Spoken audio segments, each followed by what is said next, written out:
সন্দেহভাজন ভাবে বেশ কিছু গাড়িতে ড্রাম ভর্তি ড্রাম দেখতে পাই এবং ড্রামগুলো ভর্তি যখন আটক করে দেখে দেবো ওগুলা পেট্রোল বা অকটেন।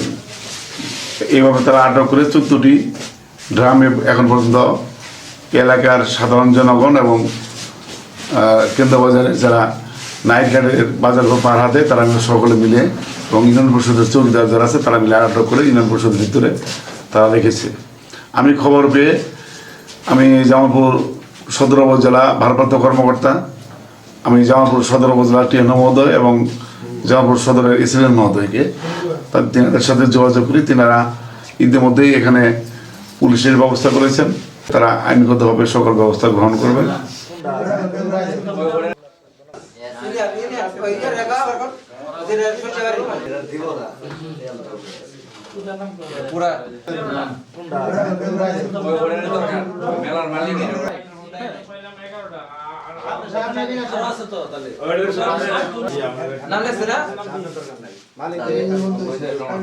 ভিডিও